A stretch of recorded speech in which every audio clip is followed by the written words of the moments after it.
चलिए अपने अगले टॉपिक पे बढ़ते हैं, that is empirical formula. I hope आपको अभी क्वेश्चन जो करवाया मास परसेंटेज पे उसको आपको समझ में आया हो, ठीक है ना। क्वेश्चन जब आप ज्यादा करोगे तो उससे आपको क्या होगा, और क्लैरिटी मिलेगी, ठीक है।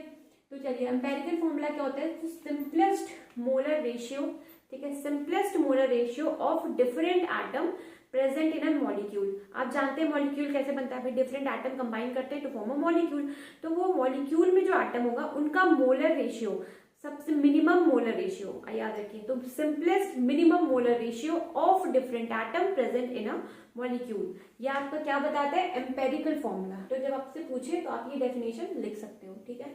फिर आप एम्पेरिकल फॉर्मूला पे जनरली आपको क्वेश्चन मास में देता है, फॉर एग्जाम्पल किसी एटम का आपको मास दे दिया है, तो आपको क्या करना है, सबसे पहले क्या करना है, मोल्स निकालना है, ठीक है ना। हम अभी तक जितने भी क्वेश्चन कर रहे हैं क्या कर रहे हैं, सबसे पहले मोल्स निकाल लेते हैं, ठीक है। मोल कॉन्सेप्ट में सबसे पहला हमारा अप्रोच क्या था, मोल्स निकालना। तो यहाँ पे भी हमें क्या निकालना होगा, मोल्स। तो सबसे पहले स्टेप लिख लीजिए, step we have to find moles of different atom present in molecule, ठीक है। सबसे पहले हमें क्या निकालना है, मोल। जब आपने मोल निकाल दिया तो वो जो होना चाहिए, मोल शुड बी, जो मोलर रेशियो होगा, जो आपने मोल निकालना, भाई दो एटम का आप मोल निकाल लो, ठीक है ना, दो या से ज्यादा डिफरेंट एटम्स का आप क्या निकाल लो, मोल निकाल लो। तो वो जो मोलर रेशियो होगा, जो आपका मोलर रेशियो, जो आपका मोल आया, तो जो मोलर रेशियो होगा, this should be in minimum whole number, ठीक है। जो आपने निकाला, मोल्स निकाला, तो जो एटम, जो डिफरेंट एटम के मोल आ रहे थे, आपने उसे क्या दिया, मोलर रेशियो, ठीक है। तो वो जो मोलर रेशियो है वो आपका मिनिमम तो होना ही चाहिए भाई, होल नंबर में भी होना चाहिए, ठीक है। क्लियर है, तो ये दोनों चीज आपको क्लियर है। तो ये जब भी आप एम्पेरिकल फॉर्मूला वाले क्वेश्चंस को करेंगे तो सबसे पहले अप्रोच क्या होगा, आप मोल निकालेंगे तो आप दो एटम का क्या देखेंगे, मोलर रेशियो, ठीक है।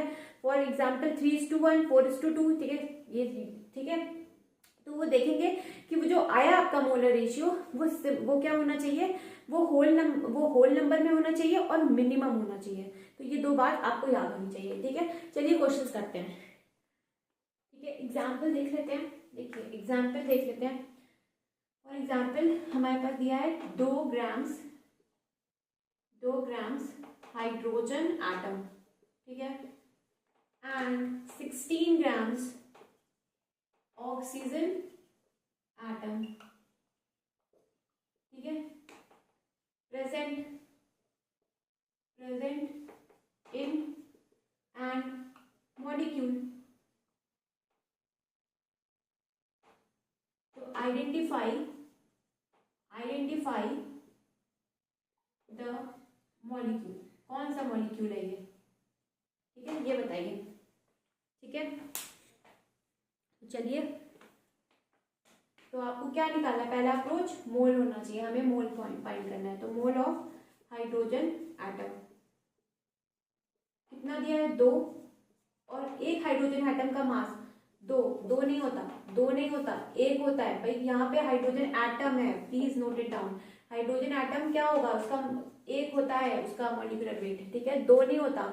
2 किसका होता है, हाइड्रोजन मॉलिक्यूल का, ठीक है। तो आंसर कितना आ गया, 2 मोल्स, है ना, 2 मोल्स आ गए। चलिए, मोल्स ऑफ दूसरा क्या दिया, ऑक्सीजन एटम, कितना दिया, ऑक्सीजन 16 दिया हुआ है, 16 दिया है, और एक ऑक्सीजन का मोलर मास 16 होता है, ठीक है। तो यहाँ पे कितने आए, 1 मोल्स आए, 1 मोल। तो आपका जो कंपाउंड बना वो क्या बना, आपका जो कंपाउंड बना वो देखिए 2 हाइड्रोजन से बना। तो मोलर रेशियो क्या आ गया, 2:1। क्या देखना है आपको, मोलर रेशियो जो आया आपका, जो हाइड्रोजन और ऑक्सीजन का मोल आया, इसी को तो आपने मोलर रेशियो कह दिया। तो ये जो मोलर रेशियो है आप देख रहे हैं मिनिमम है, ठीक है, और होल नंबर में भी है। तो H2O ये क्या है आपका, ये मॉलिक्यूल है। क्लियर है, और क्वेश्चन करते हैं, ठीक है। चलिए ये क्वेश्चन करते हैं, calculate empirical formula of iron oxide that is X, ठीक है, if the percentage of iron and oxygen in iron oxide is 70 and 30. ठीक है, तो हमें क्या दिया है भाई, परसेंटेज दिया है, दैट इज मास परसेंटेज है ये, ठीक है ना, ये जो है इफ ये मास परसेंटेज है, क्या है ये, मास परसेंटेज है ना। तो मास परसेंटेज कितना दिया है, मास परसेंटेज हमें आयरन का दिया हुआ है, कितना दिया हुआ है आयरन का, 70%। इसका मतलब क्या है कि 70 grams of iron present in 100 grams of x, जो कि एक्स क्या है, आयरन ऑक्साइड, ठीक है। और ऑक्सीजन हमें कितना दिया है, 30%। तो ये क्या हो जाता है, 30 gram of oxygen present in 100 gram of x, that is iron oxide, ठीक है। तो भाई हमें पता चल गया कि कितने मास दिए हैं रिस्पेक्टिव एटम्स के, ठीक है। तो अब क्या लगा दे भाई, हमारा पहला अप्रोच क्या था, मोल्स निकालना। तो चलिए मोल्स निकालते हैं। तो मोल्स ऑफ Fe कैसे निकालेंगे, mass upon molecular mass, sorry यहाँ पे क्या होगा, एटॉमिक मास। तो कितना दिया हुआ है, 56। फिर आप निकालेंगे मोल्स ऑफ ऑक्सीजन, ऑक्सीजन कितना दिया है, 30 ग्राम्स अपॉन 16, ठीक है। जब आप इसे सॉल्व करेंगे तो इसकी वैल्यू आ जाएगी 1.25 और इसकी वैल्यू आएगी 1.875, ठीक है। जब आप इसे सॉल्व करेंगे तो ये आएगा 1.25 और 1.875, ठीक है ना, 1.875। तो अब ये तो हमारा आंसर हो नहीं सकता, क्यों, क्योंकि सिंपलेस्ट होल नंबर रेशियो चाहिए आपको, ठीक है ना। तो हमारा दूसरा स्टेप क्या था, मोल, आपका पहला स्टेप पूरा हुआ, आपने मोल्स निकाल लिए। अब जो मोलर रेशियो हमें मिला है वो सिंपलेस्ट होल नंबर से मिनिमम होल नंबर में हो, सिंपलेस्ट मतलब मिनिमम होल नंबर में हो, ठीक है। तो अब क्या करेंगे, तो अब जो हमारी मिनिमम वैल्यू है उससे डिवाइड करके इसे होल नंबर में लाने की कोशिश करेंगे। तो जब मैं इसे, तो इसमें से इन दोनों में से मिनिमम क्या है, तो 1.25 है ना, ये छोटा है एज कंपेयर टू 1.875, ठीक है।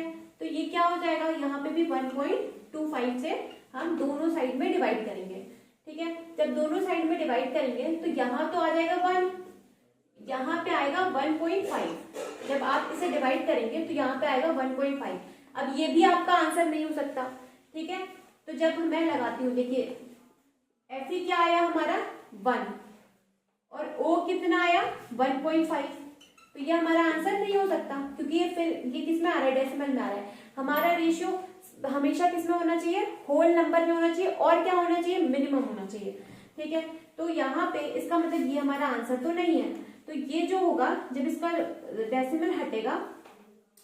डेसिमल हटेगा, तो यहाँ नीचे क्या आ जाएगा 10, ठीक है। एक काम करूं, यहाँ पे 10 से इसे इंटू कर दूं। जब यहाँ पे 10 से इंटू करूंगी तो मुझे 1 को भी 10 से क्या करना पड़ेगा, इंटू करना पड़ेगा, ठीक है। तो क्या आएगा, तो ये 10 इसको कैंसिल करेगा, ठीक है। तो Fe कितना आया 10 और ऑक्सीजन कितना आया 15, क्लियर है। लेकिन अभी भी ये क्या है, ये होल नंबर में तो आ गया, बट क्या मिनिमम नहीं आया, तो ये भी हमारा आंसर नहीं हो सकता, क्योंकि मिनिमम होना चाहिए, ठीक है।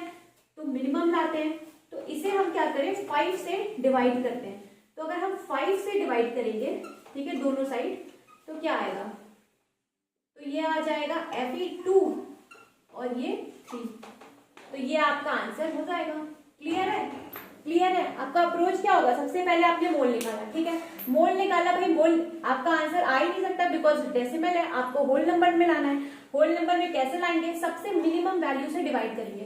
तो इन दोनों में से मिनिमम क्या है, तो 1.25 1.875 से छोटी है, तो आप क्या करेंगे, इससे डिवाइड करेंगे। तो यहाँ तो 1 मिल गया आपको, बट यहाँ पे 1.5 मिला, अगेन आपको डेसिमल मिला, वो होल नंबर में नहीं मिला। तो क्या होगा, तो जब आप देखेंगे, जब आप इसको पॉइंट, जब इसका पॉइंट हटाएंगे तो नीचे क्या आ जाएगा 10। जब 10 आ जाएगा तो इसे अगर 10 से इंटू करेंगे तो आपको इसे भी 10 से इंटू करना पड़ेगा।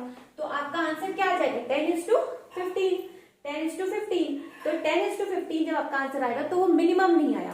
तो मिनिमम लाने के लिए आप क्या करेंगे, किसी एक वैल्यू से डिवाइड करें। आप दोनों साइड आपको एक ही न्यूमेरिकल वैल्यू से डिवाइड करना पड़ेगा। तो आपने 5 से डिवाइड कर दिया, तो ये आपका क्या आ गया, सिंपलेस्ट होल नंबर में आ गया।